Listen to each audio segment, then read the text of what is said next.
स्पीकर कलो में लेही वोइनिया कन मेंबर जोम तक तक ते आदिमान सोई ngai thla kan nuam khup maya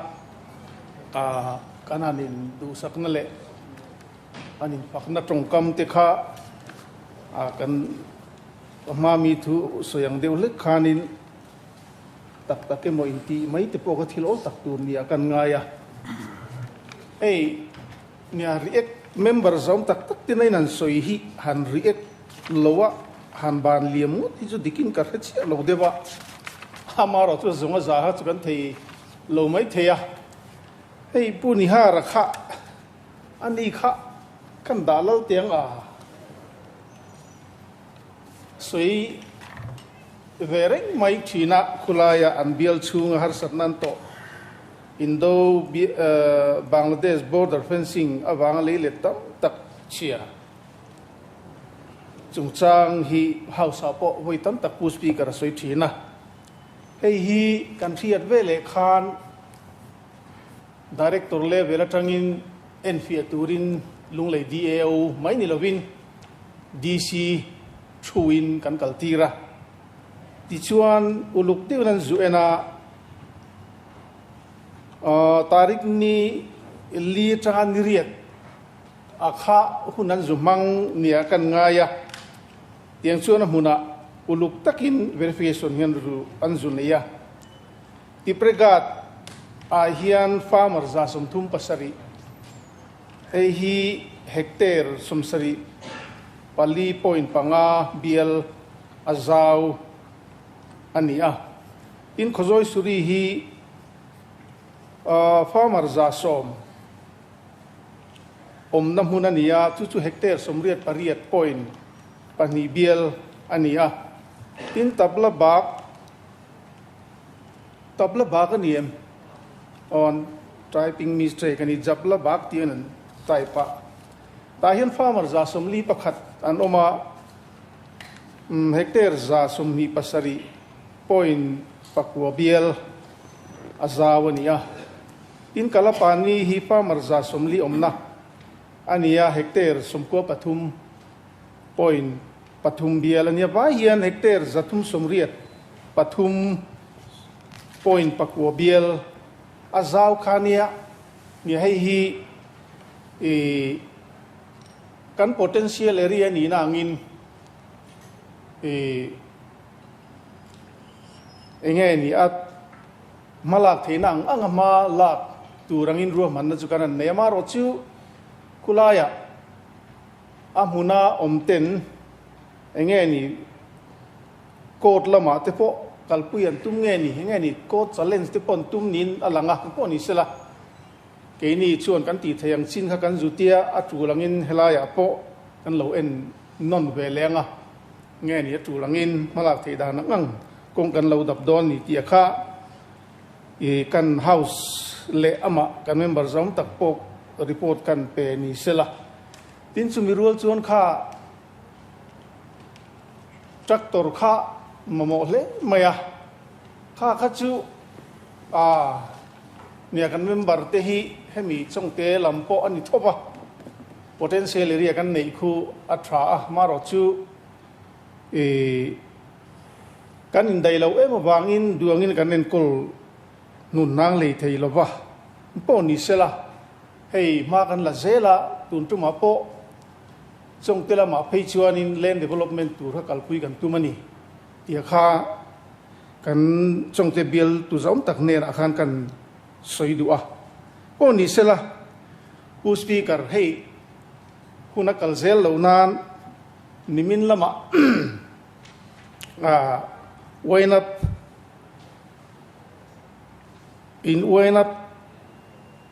reilo siak deu zong te po khan kan senior minister te po kha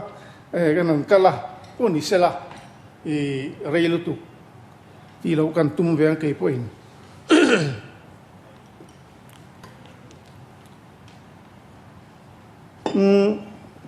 pu speaker hei lom thu kan ngai thak tam berania ke po bultran na ta nian lom thu soidu kan neya he kan ria rangin agriculture department hi a department angin kan lut ngal ni maisela agriculture department hi department lian tak ania kan ria he tu naya bung thar kanan kaile ta ring maya kum sang ni som ni sang ni pan ni October ni khat khan department pan ni directorate pan ni crop husbandry le research and extension by parkate ania he thil makang reng deu chu kum som pariata ral nuin nikum October ni khat ve khan mun khata khom le turin council of minister kan CM kai roi na noya thunai na sang berchuan mun khata da khom le in restructure lo ni le ta hemi chungchang an hian ei department hian reita kan department kalphunga hian restructure kan ngai na hi muin an free service association te point kan ne na po hui duai lo local thina kanan bi chianga an grievance engeni an mathi rahi I adik point ka riat puya tiang chuan restructuring turang ruam manakan an kalpui chaukan kong lela man chuan department dang poi na thik thei din munading kan ni na chen po khaw mamaro chu kan council of minister te du sakna lion ti hian restructure din mun duam taka kan thok tu te lan chawin an oma ema super time level 13A kan ti director level 13 pa ngaya kan thut thin nakha level 13A lan chawni in additional director panni le joint director ama pathum ni thin kha paruk upgrade kanan ni boka tin chumi rual chuan level 10A SDAO kan ti akha khami post khati bawin senior grade deputy director level upgrade kan lo ni tavek boka tin chumi rual chuan RD block kal danang dungzuin block tina BAO dain anni BAO te hi delegation of financial power DFP rules noya schedule thi anga kalpui tura roman ani nge nge a chutiang chuan restructuring kan lo ni ta tiang chuan in hemi department poina mathiran lo ni te kan be sei phak bakin sarkar uzoram thanga kai roi sarkar hian din mun thataka min hlan kai na hian chang tu minister kan ina ang point lom thu soi molmol tur kan nin ka ria tin chu ti rual chuan department lampo an loma hei hian tho ho na thale department poi mo kan ni na nga kan poi mo na hlen chho tur poin chakna le phurna apet tura kan nga ya kha lom thu soi pain kan kikri duani ti chuan pu speaker hei agriculture malak na hi han soi zom kan du'a hei tun tuma hian kan budget te minan thlir pui hloma minan hui pui nak te ponoma agriculture department hi scheme sang hemi central sponsor scheme hi som tesep nen peijon kan nei dona chu tiang vel hol chu kan nei a heng hi ma ching share SMS ngai ve kania chumia tan chuan department ten har satna nei ngai mi lavin finance department point matching share hi min len pui deuh zela tin chumi rual chuan hemi central centrally sector scheme kananti KVK MOVCD kanti panni hi kan nei boka tin chu ba kan chon EAP external aided project atanga funded project kan kalpui focus le green agriculture green act kan ti maya chu tiang ang chu tuna department kan kalpui dana nia ti chuan scheme ho rim sima hi centrally sponsor scheme ho hi Entina RKV te PMK te RAD te Atma te SMAM kananti te ho hi supplementary demand lo lang le thina nia a le raman chuan budget amount kan thir chu na claim view mai thema ro chu supplementary demand a lo lan le na chuan khita a chowe thung zelani chu agriculture department budget kalphung ani na kha kantar lang sim dua dison pu speaker hey ele barin to del nata na malatu le amo furtu kan niangin thei top choin department te tran kan la hi voinia po kan member zong tak ten department poimo ani na nga support min pek na zong te kan ngai tha alo mum katia hey into del tak tur chuan tu na manual akan local pui thin nang kha atok zo lova he kan house leader hian soi thina mechanization mga kan kal lo chuan large scale production hi theilawani in tun tuma po mechanization lama chak taka kan kal pui theina turin thuron laron te po min pe thina tiang chuan smam noya hian submission on agriculture mechanization noya tractor bu le na mai ni lovin hemi khol manga bu phunna te tin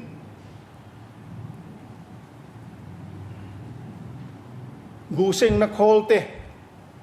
tin avok na khol te le a her na khol thlengin tun tu ma hian ke pen pui kan tum dan ni sumi rual chuan hei pangmal ko na khuan private malak tum bu her na khol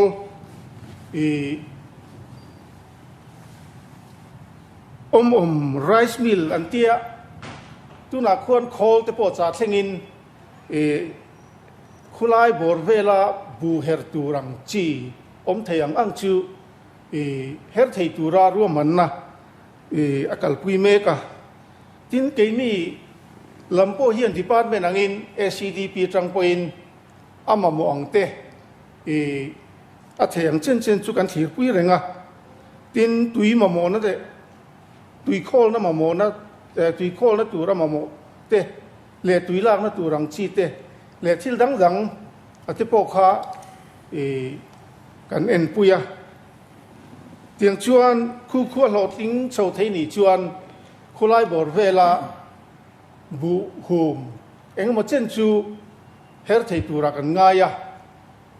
chu chuan hei social welfare ina nge ni abika bu supply an ti te po hi nge ni thei zual te ta na an pek ang te po hi khamia thang te po khan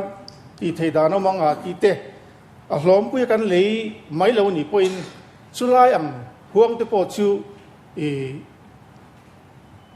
an ni tan po hanin in barluna tur chance te po kha ni thei tura kan ngaya ti chuan hei farming system simsima hian collective farming anga mumal taka intel khoma ahuhova cooperative movement akal pui hi tun trum ma hian kan kalpui tum dan nget takania hei tuna kan kal dan ai chuanin ti hian a thei fine an theng angin len leta organize ni lem lovin tin namdang te po han le tir nong nok tok po antama hei tun covid boru ka hian chu chu kan mu chiang le a maro chu khang ho kha organize om jeneya khol manga a letranga abu herthing ruam an nahi kan kalpui thei chuan development food production hemi rice production kanan kalpui na po hian na sat taka mason na kan thlen pui thei tura kan nga ya tian chuan tu na kan potential area nei WRC area kan nei hi nia kha pulan khan harom soya tu na kan data nei hi du thu asam to lo na lai te pon ka thia chu wang chuan uluk deu zo ka data fel tak ne na kan kalpui chulin kan ringa chu mi rual chuan ei tun tu ma hian nabat 24 rara di noi trangin hectare kan member te narun soyang khan hectare zali somriat pali thalam lena tur nabar ateng kan muwa chu chu bultran na tur in rom man na kan kalpui me kan ya kha kan soidua tin hemi a project big EAP bika focus kan kalpui da na hi hei kalatar lang chi lo dewa tun trum chu hantar lan te po trulin ka ria hemi ifat kan tia international funding for agriculture development achumi funding noya focus hi district lia tunan kan kalpuya ser chief te kolosip te mamit baka district thar khozole sai tuala honbel ni in malang na po chak ta ka kalpui tumania ichuan focus noya hian sector hemi agriculture te horti te veti te soil te tiang khan activity sang nein malakania tiang chuan hei tun covid kan nung covid ahar san na kan to tumpo khan khumi namdang ina kan lelet te min plan chia san awangin chung ho le sak athona le sak na te po chu focus project atang hian kan kalpuya tin khulai mai ni lovin district li champhai te ser chief te mamit te tiang chuan chinai thi te pein tiang khan tamzok lo zo kan thar theina tu thlirin tiang chuan puina focus atang kan neya tin chu ba kan chuan hemi ser thlum tiak te thei chi sang ba ka kuwa te le heng teres hil teres thengin tiang khan ruam man na kan kalpuya tin hei tun tu ma hian mat phaya greenhouse malak na te po kalpui kan tuma tin veti sector lama chuan brooding house siam te bore cement station siama malak na te tin vok vul te ar vul te mai ba ka sial vul thengin focus atang hian kan kalpui thobani tin chumi rual chuan kan farm road te kan ling road te kan member zom tak tin an soyang khan har satna fur launia kan thar chua te phur chua na problem lian tak kan neya chu tian te ni wang chuan hemi focus area rim bi ka hi chuan kan kong nei man lon tlang pui beneficiary te ina hun ma kan in wal tam na hun niak tam na mun te po tila dik mai nga chungang ho te po chu identifying rigid pavement all weather road ta ruam han na kalpui kan tuma chu mi DPR po chu kilometer za tuna hian district li district ruk kan chu ta chuan kalpui kan tum do na ni tia kha focus malang na chung mi kan soi ni sela tinai EAP atrang veka project kan nei green agriculture green act kan an tia hi ei tu nai maya project thar kan ne ni ya covid boruakin minan bot boi na amaro chu covid chung akhan ati thayang chin chin chu ma kanan lak puya tiang zon tu na hian malak na tur an machopte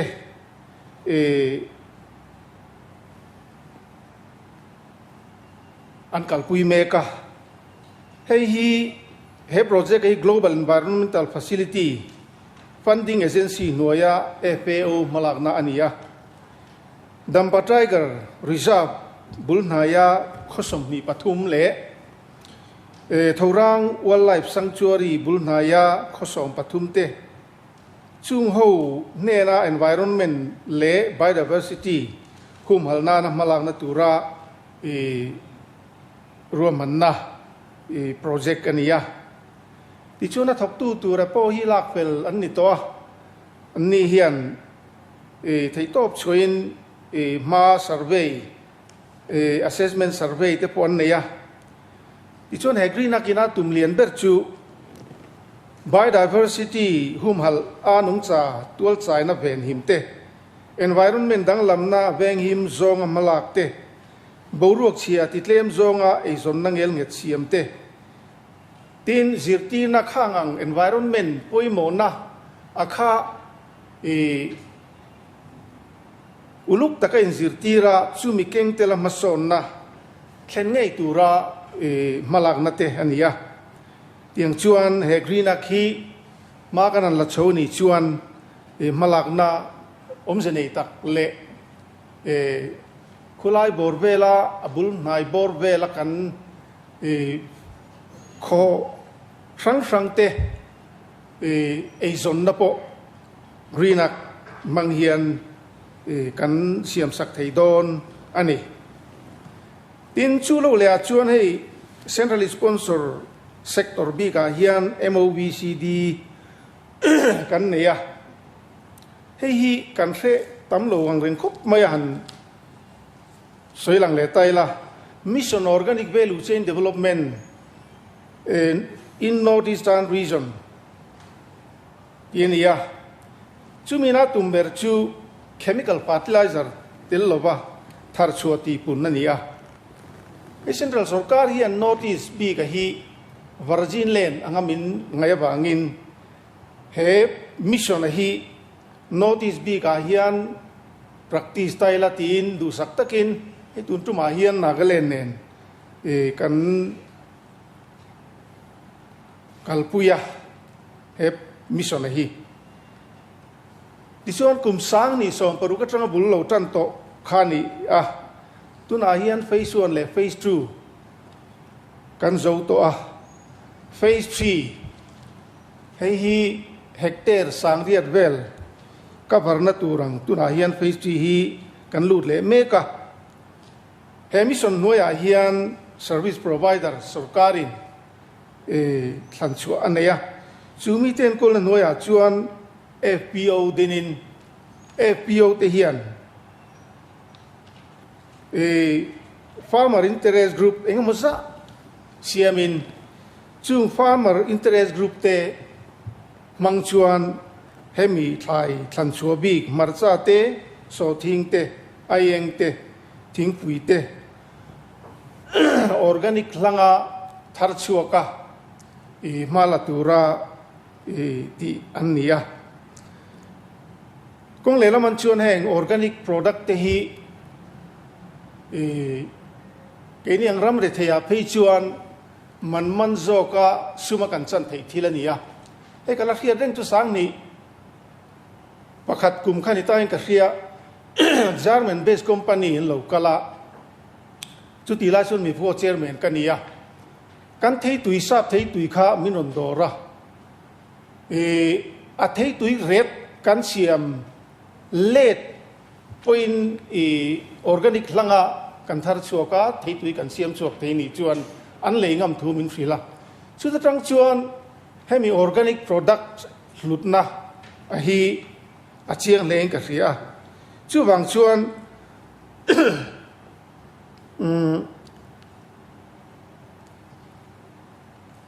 Central Sarkarina hetia du sak taka min ron he mission min ron pe po hi a hlo tin ngei theya kha kan du thu sam ania chu tiang tur chuanin ma po chak takin kan la tun tuma hian farmer producer organization hi pakua kan din to a tin farmer producer company hial te po kan seng to ni hemi farmer producer company ni tur hian hemi certified ngaya nia chumi certified thei tur chuan mithiam chungchuang hemi khovel poina an man ang chi te mamo ania tun tuma hian kan MOVCD nuaya hian ecosat kan ruaya chu chuan kum thum chung kan PO ten en thla chuta chemical trace emo omlo ni chuan kha FPO kha FPC a company a certified thei alo nia chu hun local zel tur tan po hemi sum kan de chu hanti ral zel nan po khan chu mi certification chu certificate chu apoi mo ani chu tiang chuan tun tuma hian mathar lak belle te po nia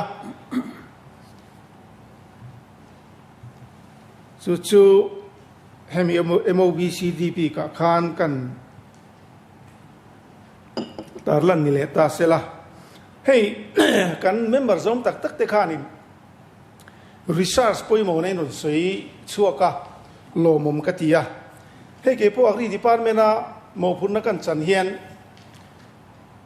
hemi akrop has been relong a hi chu ti hian akal maya amaro chu research base kan kalani lo chuan agriculture development ni atakin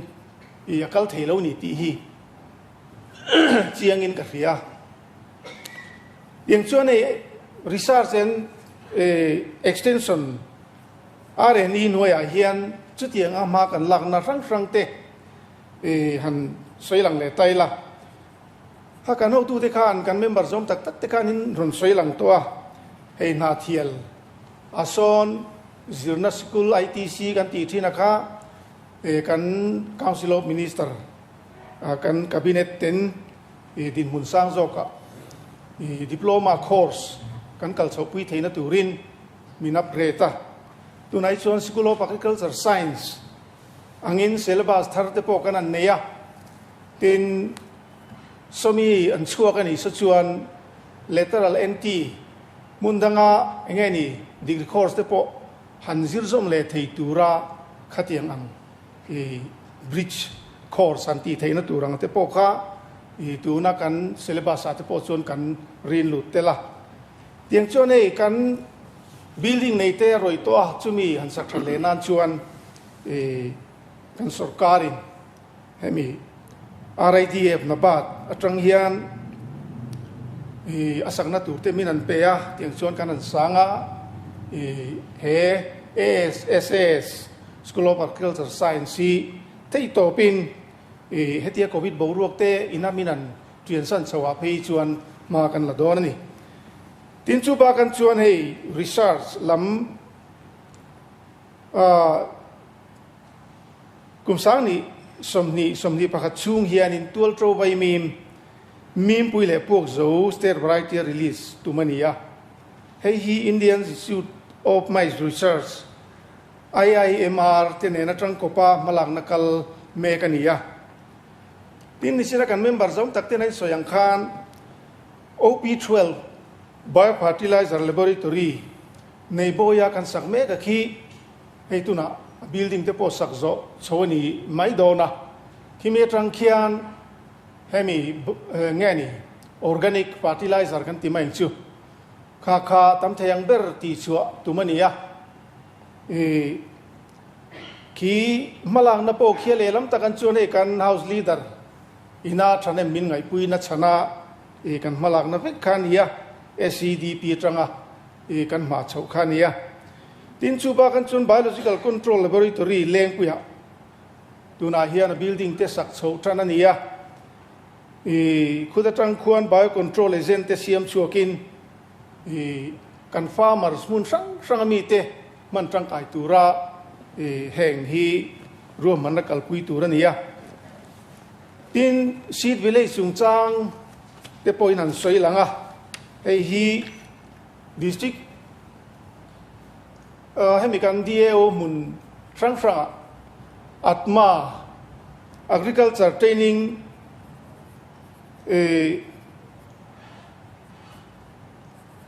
agency atma tena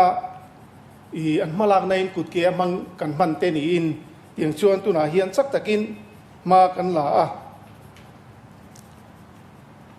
hemi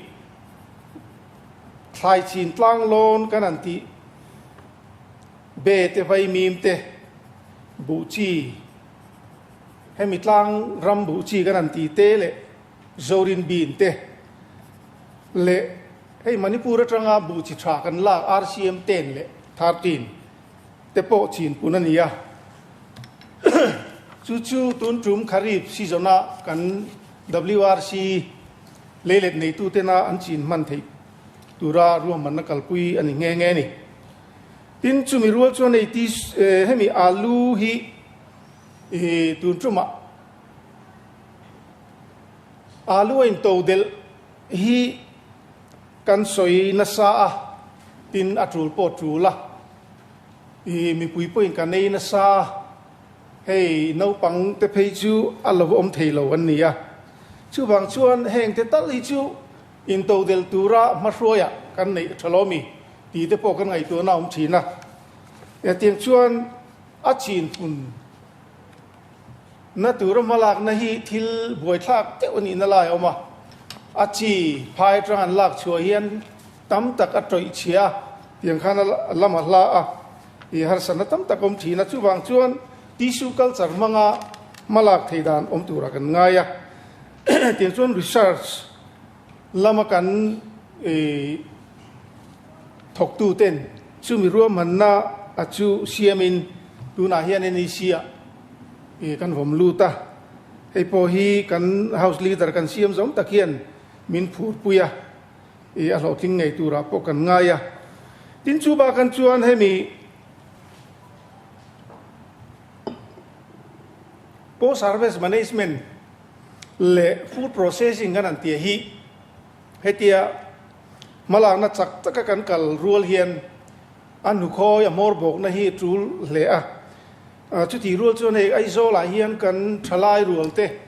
entrepreneur engemaw za an oma chu ho chuanin phur takin an mani phur lo phur tok te pon oma tin mania nge ni at funding in zong mol tok te pon om boka chu ti karan chon kan nen te pon lo thleng roka chung te po chu kan an pui chowa hei tu na khana pedan lo chowa chung ho chuan buyer and seller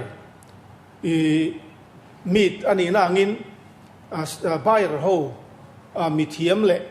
mi chin chang riat engma zan lo chowa chung te nen po chuan kan thalai rul te po in mu na ten ne ya chu chuan in enge ni kan agriculture product horticulture product mason na ko hian rabi thar kan ra chho theina tur po akok don in ka ria lomom ka ti khop maya tin chu lo le kan soi du chu 15 finance commission report in agriculture reform kalpui tu sang atar lan te Mizoram state milaherrema legislature ruam manna kalpui nia hei hi loa kan vet ta tlemin athen rei de ulika ei tun tuma hian kan house poina kan ngai tu man tura lo chu man tura kan ngaya maro chu cho man ta chia lawa the Mizoram land leasing bill ti te contract farming bill APLM bill ti te tin the Mizoram State Agriculture Produce and Livestock Marketing Promotion and Facilitation Bill ti te ania hengau hi kan nei apoi mo a hemi contract farming anga kan potential area kan nei te hi kan kalpui angai to tin land leasing act te poi kan nei thei ni chuan tuna kan ramzau tam tak hi entrepreneur te le kan thalai rul mi tui jok ten i ruam man na pel tak neya anron in billu na tur le anron tluk lu na tur ani dona chu apoi mo khop maya akhang kha kun rei lo te a se son lom le tura te po hausina kan pas thei tura rom man kan kalpui thei ka beisaya ti chuan pu speaker adot le kan soi du chu hey irrigation department kha kan member zong tak tak te khan in ron soya maro chu department lam lu haina lam kha ro chin ron soi lang chi lo na hey voinia hian irrigation department hi ka fakmol mol du ka department mani sela department lian tak kan ni lova hey district som pakhat kan ni to tu na phei chuan ta chuan district li chi hi division kan in hung theya chu ti chungin a district dang kanom lo na district ti mayang kha an oi thei vek tho mai ni mamo nei khan ni vek ve tho sia tiang chuan in dai lo tak chungin na kan thoka lela man chuan dem kan lo na tur tam tak te po min karinga maro chu min thia thiam na ne tiang hian an mani to kin an thei to kamala in tun hun kan thleng ve nia hen ni hian funding source an nei a hi PMK suai le na ba thian ni deu maya PMK suai har khet ko pani an ti deu khera hem scheme noya hian minor irrigation project tholai mek nisina kan ngai thlang khan somthum paru a oma heng project tho chun jom nan central assistant noi zasari somruk panga mobile kan in beisaya hei hi tun kum financial year sawai chuan zoman kan tum mani tin chuba kan chuan hemi groundwater scheme noya project thar groundwater irrigation project som pathum thonan central assistant voibel che zaria somruk paruk muania he project ka hian drill rig antimaya sako ngani tractor ra hian khami averna khola kha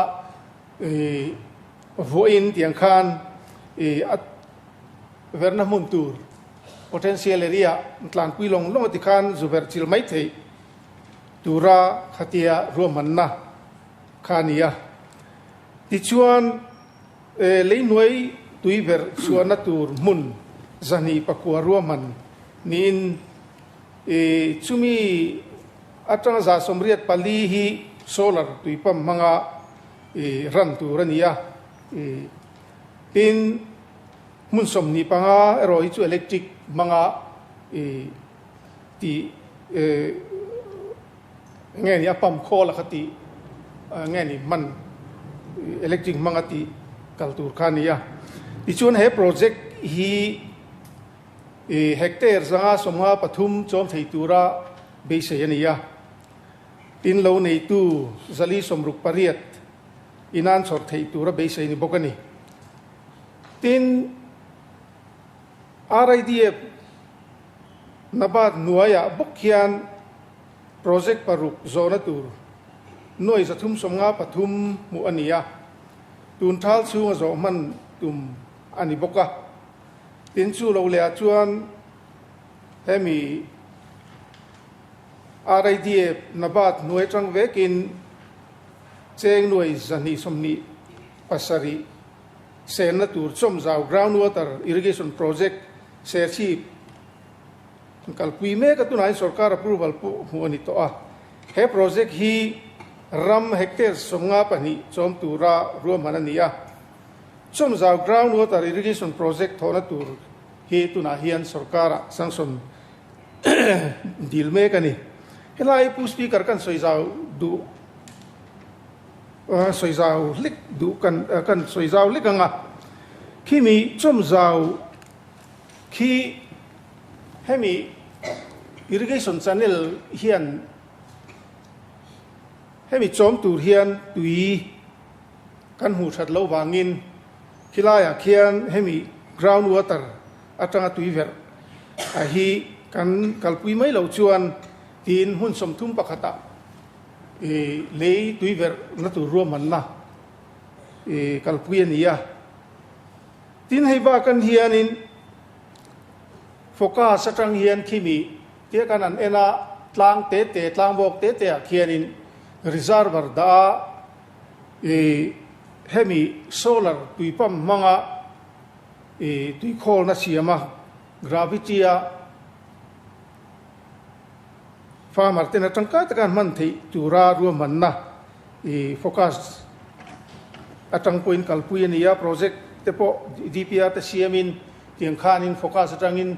engomoza khilai khian tenki siam tum ani tiate khakan soi kai diwa tin chu lo le chuan hei nichina kan ngai thlang khan irrigation project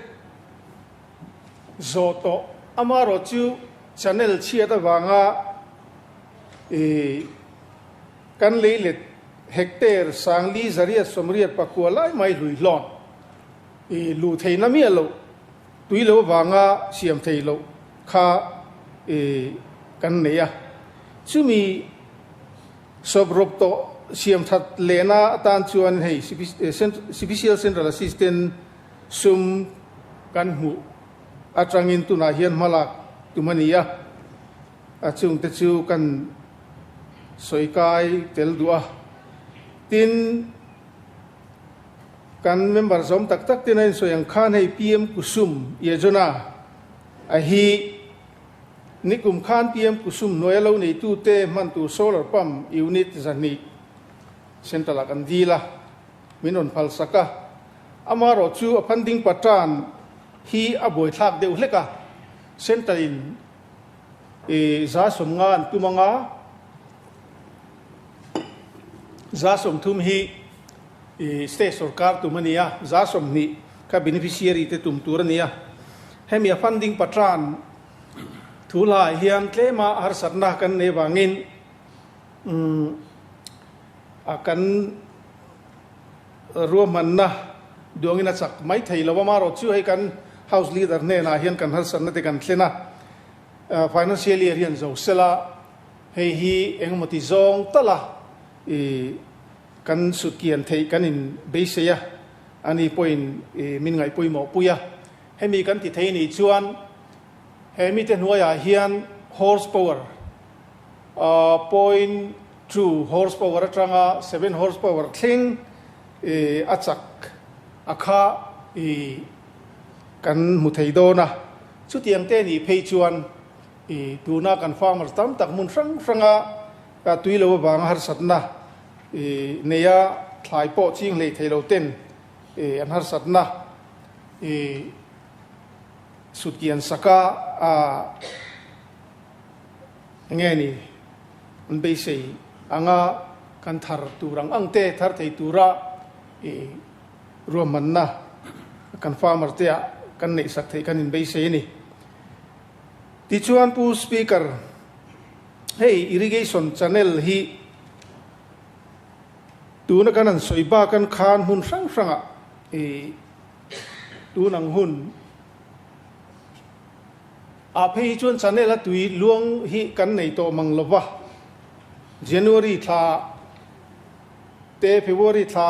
te hi chuan ala om chin te chu om boka ma ro chu March tha te ngat phei chuan in kan channel a hian tuya luang to lovani chu wang chuan tun chu ma hian he kan division sang te intir darin heng kan channel nei te tu nang huna khoro to te hi identify a chu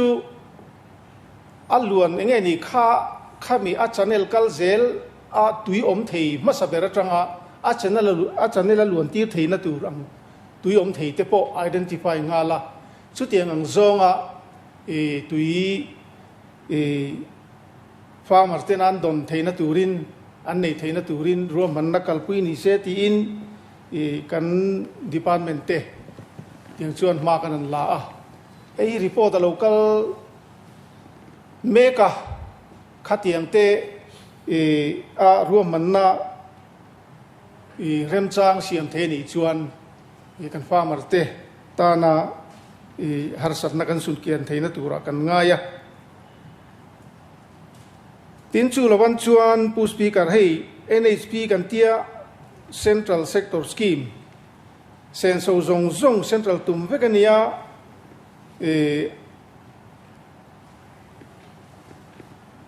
hemi scheme noya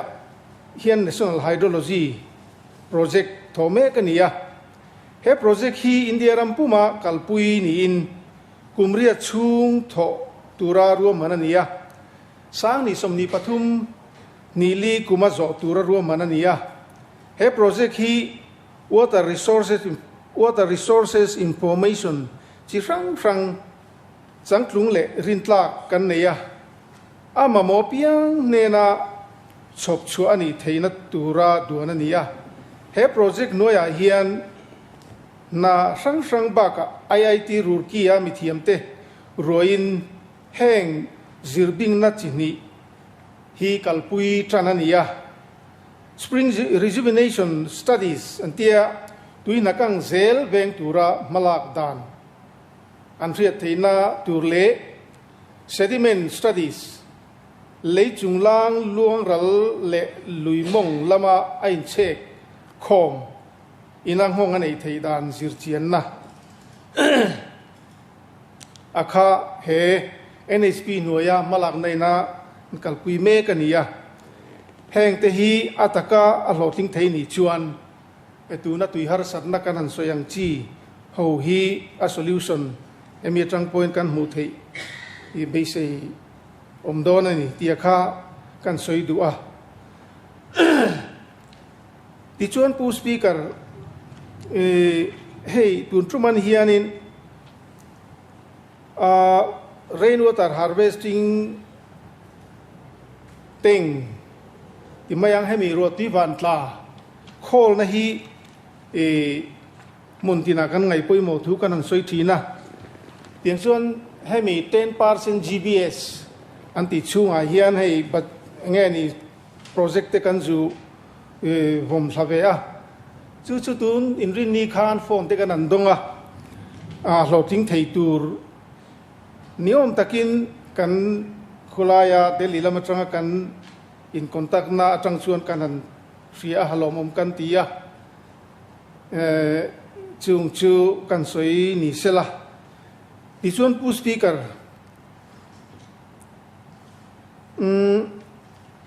cooperation a hian toite han soi du kan nei vele anga hei tun truma hianin nichina agri chungchang thualom thu ka soyang bok khan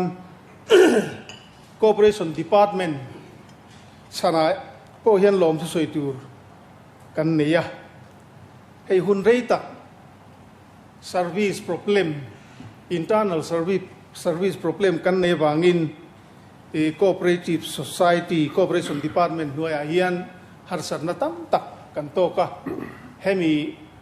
promotion stagnation promotion culture kli theilo le tiang khan in har sarna khati zong khan kan ne ni hei cooperation hi service organized service alu don khanin hemi senior inspector hi service gather posa khan service gather anti posa da ania sumi role chuan anoi hian GICS junior inspector kha alu na ve tho khauma chuta chuan engemoza thok tu anom thoba tiang chuanin promotion hankal chowa khan gather post noilam a feeder post atangan service kha chomthei ani silo wangin chu chuan cooperation a hian har san lian tak min siama tiang chuan thei top chuin ma kan la a hei kan council of minister a tepo kan thlena tiang khan cabinet memorandum cabinet agenda tepo kan bar luta tiang chuan kan cabinet te du saknain restructuring GICS le SICS amalgamation te min ti saka min phal saka tiang chuan amalgamate ani nuwa cooperative audit officer ming siamin tiang khan ruaman na fel tak inakal choba heya bikin kan deputy CM hi hemi konga hian theito chua ma min lak sak tu ania ani hi kan tra o tiang chuanin department hemi adipin air lama kan official te nen theito kan chuana le an chuana tangin ti khan ruaman na achung lampanga engeni a service har sarnakal choze langchi te thlengpo khanin tiang khan soi ho na hun te kanan neya tiang khan a solution kanan nei choze la tiang chuan tun huna department tan poa luhaina khale chen a hun rei tak mai an lo har sat to na chu kolpui kan su thata a hei hi keima huna tiang ang ruaman na thar ne kanan kal chho phei hi chu kalom tak taka akhang te kan soidu a tin hei hemi cooperation department malak nain hei mamit district hi aspirational district ani angin hei hun masa ICDP te ma lak puyan ni a tiang chuan tuntuma hian second phase malak na kalpui le ani a tuna hian cheng noi za som ni paruk ICDP atana malak na turkha roman na sum roman na kalpui ni tia te kha kan soidua tin pu speaker hei nisina kanan soi kan member zaum tak tak tena inan soi pradhan mantri vandan yojana PMVD oi kan tia kha han soi fiachian le zual lai ngai te po min ka ria hei hi nikum masalama khan private tenen thoho na thuthlung ziania hei hi tribal affairs ministry nuaya project pakhat mission pakhatania ramngo thiat lawa achunga thil lu lak chua alun na pe puna suma chantir akha he bandan mission ina tum ania tiang chuan tu na hianin first phase BDVK kan timaya vandan vikas kendra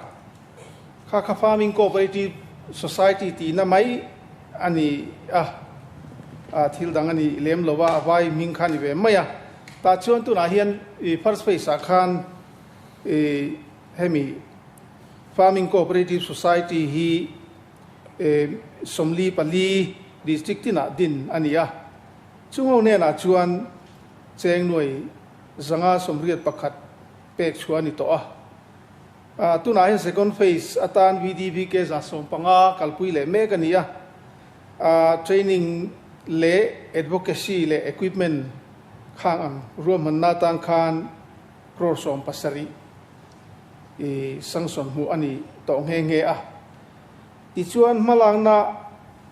tlang pui kan nei ho wa hi a lok thlak le don in ka fi a hemi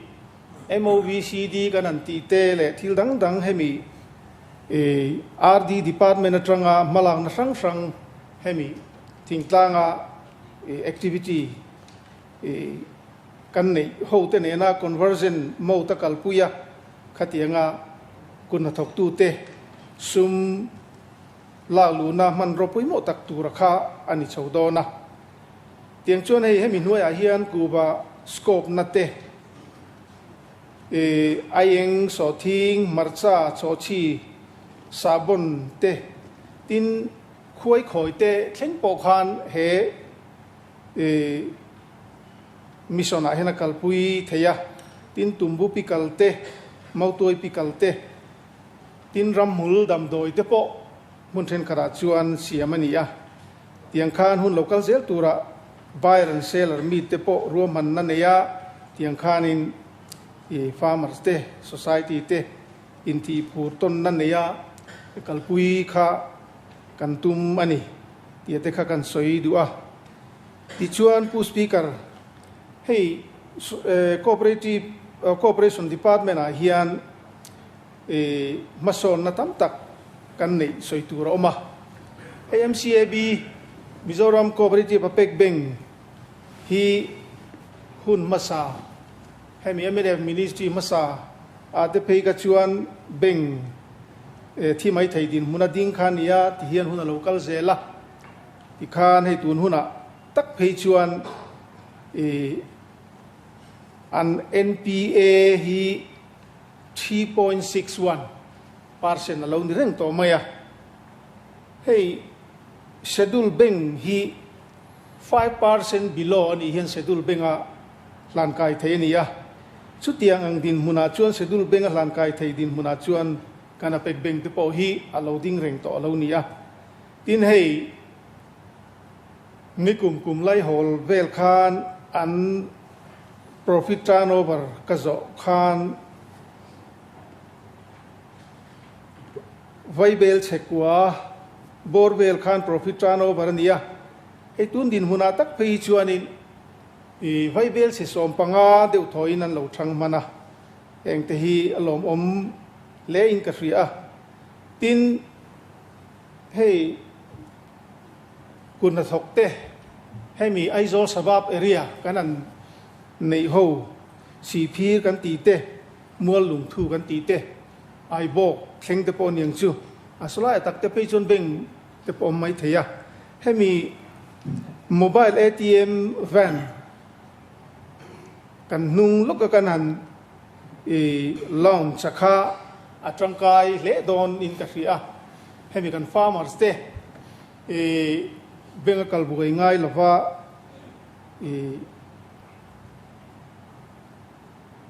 anom na mun te po pan chila khatianga roman na siama thil ti thei tho khania tiang chuan he mobile ATM van panhi kan release hi tangkai taka kan man ka be seya tinabak po hi nabat ho hian min ngai pui mo puya mun sang sang district sang sanga po dar thei tur po malak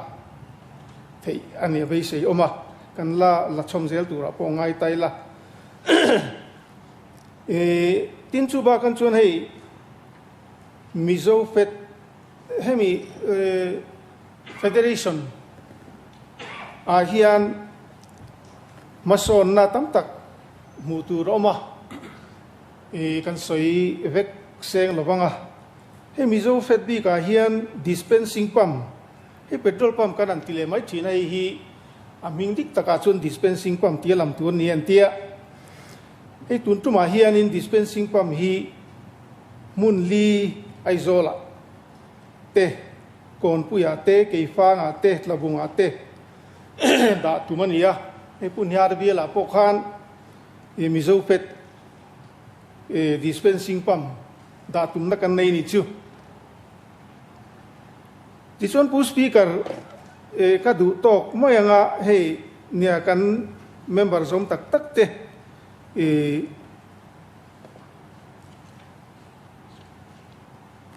han riek vek sen lo kha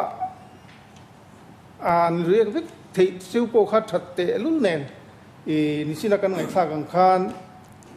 le kan soyang khan in e heng chan te po hi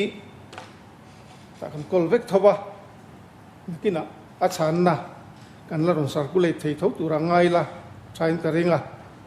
o pu speaker kha kha kan soi thei chin ni mai sela ti chuan ka demand number somthum pakhat agriculture department cheng vai bel che za somriat pali nuai somni pani sing sari le sanga demand number somthum pasari cooperation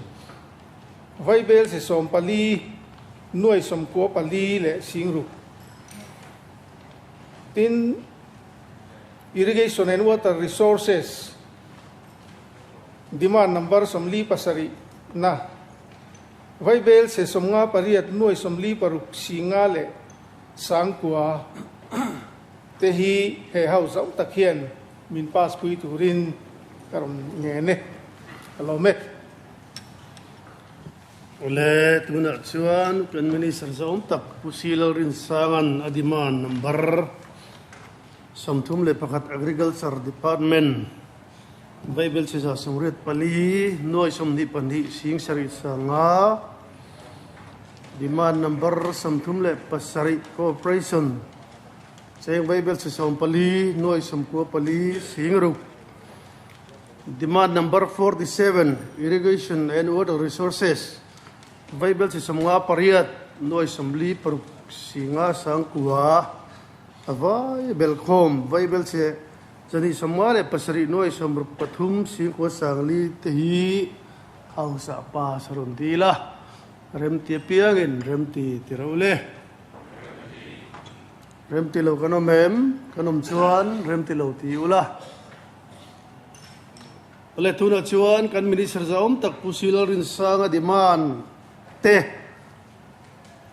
demand number somthum le pakhat agriculture man turte demand somthum le pasari cooperation man turte demand somli le pasari irrigation and water resources department man turte avai belkom bible season hi samale pasari noi samruk le pathum singko sangli de chu house in lungro takina pastane